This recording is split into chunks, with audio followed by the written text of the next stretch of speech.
I only read one book, but it's a good book, don't you know? I act the way I act because the good book tells me so. If I want to know how to be good, it's to the good book that I go. Because the good book is a book, and it is good, and it's a book. And there was yet another famine in the land, beside the first famine that was in the days of Abraham. And considering that the Lord was wandering around the place and micromanaging everything that did go on, the very least he could have done was to make sure that the people actually had enough to eat. And Isaac went unto Abimelech, king of the Philistines, unto Gerar, for he did know that from his father's day that Abimelech was rather trusting. And the Lord appeared unto him being Isaac, and said, Go not down into Egypt, for they do already know that trick that your father did get up to, where he did tell the leader of the kingdom that his wife was his sister, and they will probably put your head on a pole if thou do goest anywhere near there and try it. Dwell in the land which I shall tell thee of. And Abraham did point out to the Lord that he had no intention of going to Egypt, and that he would go to Gerar, as it did say in the previous verse. And the Lord continued, Sojourn in this land, and I will be with thee, and I will bless thee, as though I am all-powerful. My magical mojo powers do not appear to work over the border in Egypt. For unto thee and unto thy seed I will give all these countries, and I will perform the oath which I swear unto Abraham thy father, and did technically break by never actually getting round to fulfilling during his lifetime, even though I did make several covenants with him regarding granting him these lands, and did at one point get him to cut the end of his own cock off. And I will make thy seed to multiply as the stars of heaven, which I did also promise thy father, and will give unto thy seed all these countries. For your seed shall surely be overjoyed at owning 10,000 square miles of desert scrub, that shall be all but fuckest all use to anyone, when there shall be vast amounts of a very valuable and useful thing called oil that shall be buried in great quantity, just a little to the south, in the land that I hath instructed you not to go into. And in thy seed shall all the nations of the earth be blessed. Because that Abraham obeyed my voice, and kept my charge, my commandments, my statutes, and my laws, I doth promise to award him the geological equivalent of a wooden spoon, while giving the oil and mineral-rich lands to the neighbours next door, who doth disobey me. And Isaac dwelt in Gerar, as it did say he would do right at the beginning of the chapter. And the men of the place asked him of his wife, and he said, She is my sister. For he feared to say, She is my wife, lest, said he, the men of the place should kill me for Rebekah, because she was fair to look upon. However, in reality, he did consider that the dumb fuckers had believed his father when he did pull exactly the same trick several years previously, so he did not see any reason why they would not believe him this time. And it came to pass, when he had been there a long time, that Abimelech, king of the Philistines, looked out at a window, and saw, and behold, Isaac was sporting with Rebekah his wife, which is another way of saying that Abimelech did look out of his back bedroom window, and did catch Isaac giving it to Rebekah from behind for all that he was worth, while she was dressed up as a schoolgirl with a short pleated skirt, stripy knee-length sports socks, and wearing her hair in pigtails, bent us over the well in the back garden with a lollipop in one hand and a bucket in the other. And Abimelech called Isaac, and said, Lookest, sunshine, I surely was not born yesterday, even though thy so-called sister was probably old enough to have been. This surely is not the first time someone has tried to pull this little trick in these parts. Behold, of a surety, she is thy wife. And how saidest thou?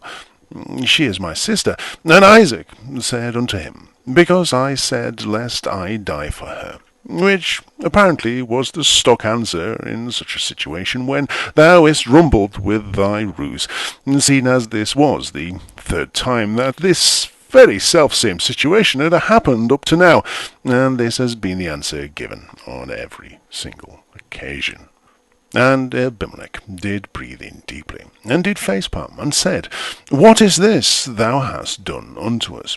One of the people might lightly have lain with thy wife, and thou shouldest have brought guiltiness upon us, as it would quite obviously be our fault that one of the people would take both of you upon your word, naturally presuming that you would be telling the truth, and not lying your arses off, though this time this would presumably not include Abimelech, who did find Rebekah to be a little too much on the young side, as he did prefer his women with teeth that could be taken out and cleaned overnight in a glass full of Steradent solution that did sit on the cabinet beside the bed.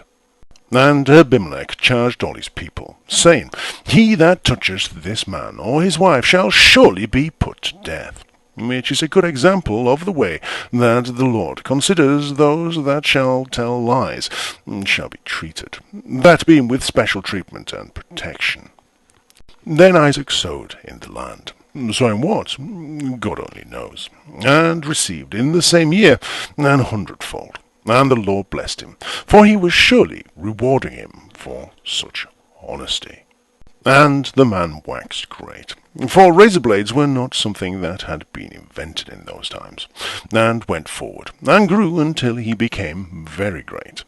For he had possession of flocks, and possession of herds, and great store of servants. And the Philistines envied them, for they did not have the guidance of the Lord, who did tell Isaac what to buy, and sell, and when, so that he would make a killing every time, which in years to come would be known as insider trading.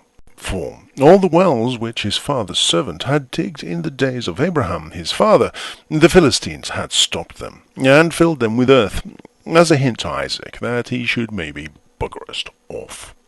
And Abimelech said unto Isaac, Go from us, for thou art much mightier than we, which was a polite way of asking him to take his game elsewhere, before Isaac did end up bankrupting the town and owning literally everything. And besides, Abimelech did not want to upset Isaac, as he was sure that surely Abraham his father had told him about Abimelech's little secret from the episode with Isaac's mother. And Isaac departed thence, and pitched his tent in the valley of Gerar, which is the valley that the town of Gerar did residing. So basically he did just move outside town, and dwelt there. And Isaac digged again the wells of water, which they had digged in the days of Abraham his father. Or to be more accurate, Isaac's servants did the actual digging, while he did sit back and watch, for the Philistines had stopped them after the death of Abraham, and he called their names after the names by which his father had called them, for he wasn't feeling particularly imaginative and creative. And Isaac's servants digged in the valley, and found there a well of springing water, which, let's face it, is not the most surprising discovery to make when you are digging for water in an area where there are already at least 7 other wells. And the herdsmen of Gerar did strive with Isaac's herdsmen, saying, The water is ours. Mainly because Isaac's men had dug his new well in and amongst the other wells that the herdsmen of Gerar did use, and so the water that was in the well was from the same place as the water in the other wells also, and he called the name of the well Esk, because they strove with him.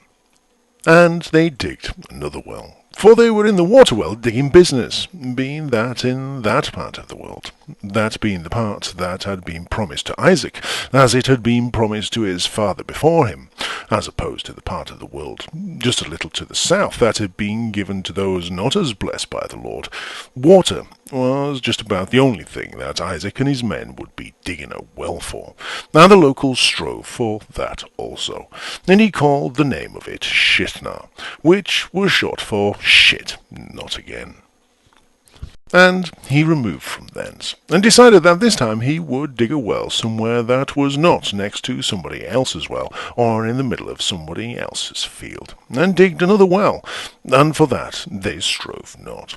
And he called the name of it Rehoboth, and he said, For now the Lord hath made room for us, and we shall be fruitful in the land. Which was an odd thing to say, considering that according to several chapters previous, Isaac did own the land, and did should therefore have been the men of Gerar, who were making room for him. And he went up from thence to Beersheba, which is a place that did already have a name, that being Beersheba, which was the name given to the place several chapters back by Isaac's father Abraham, which will become important later on. And the Lord appeared unto him the same night, and said, I am the God of Abraham thy father.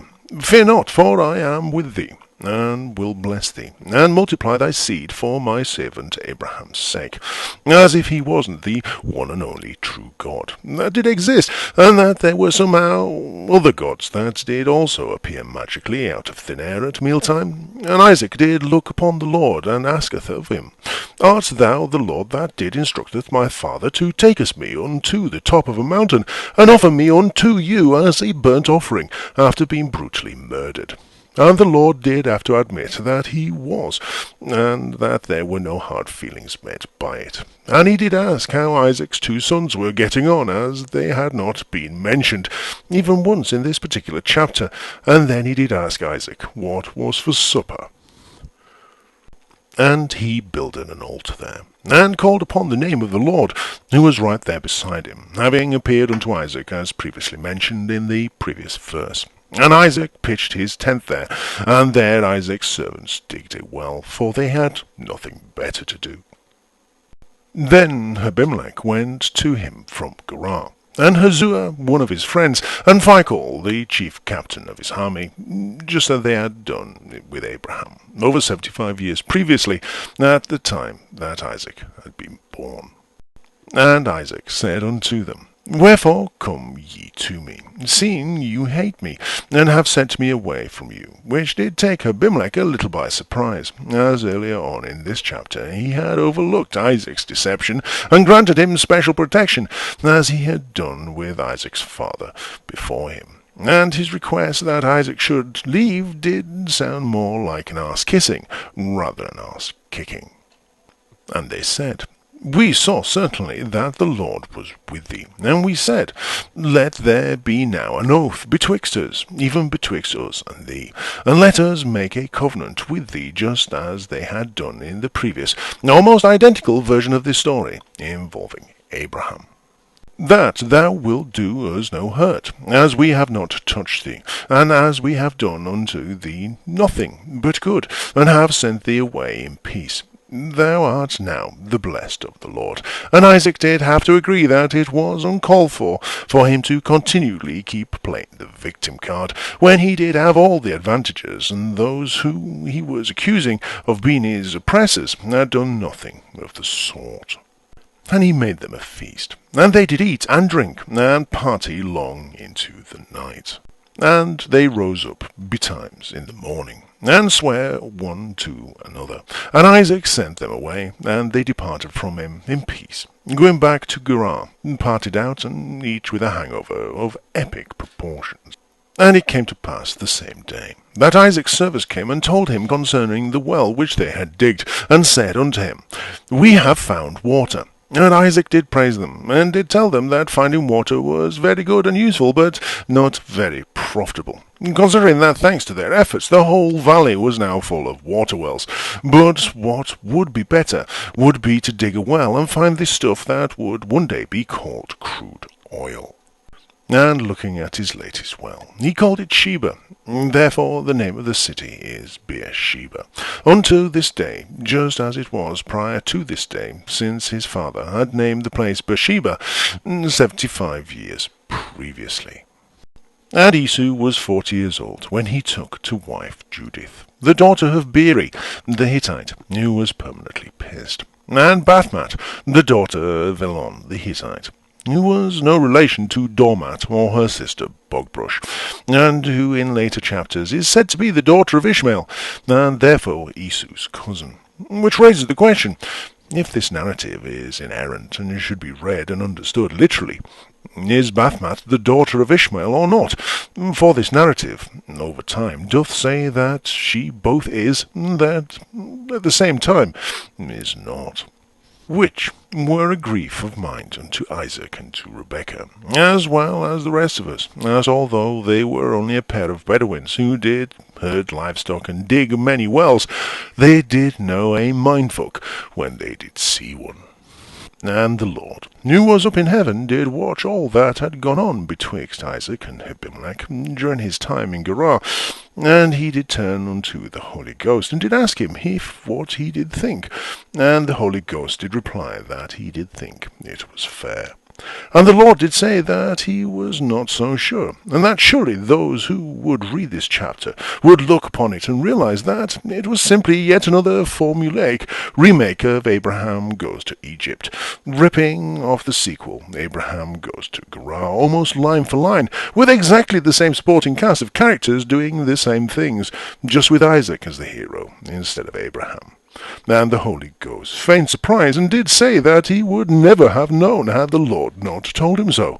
And the Lord did despair, for as he did know everything, he did know full well that those that would read this chapter would also consider that the Lord had run out of ideas, and was trying to reboot the franchise by rehashing and retelling chapter 20 and 21 as a single chapter, to the point that he did even have Isaac renaming Beersheba, just as Abraham had done in the original. And the Holy Ghost did comfort the Lord, and did point out that even though so far the entire narrative had been tediously repetitious, with various versions contradicting themselves and each other, with the main characters indulging in rampant incest and questionable morality, those who would follow the Lord will completely overlook these flaws, and proclaim it all to be literally true. And in years to come, a man who would believe that this narrative was indeed true and literal in every way, but at the same time also consider that tax laws do not apply to him, will write a great literary work containing many truths unknown to science, and will also blatantly duplicate a huge section out of an earlier chapter, and hope that no one will notice.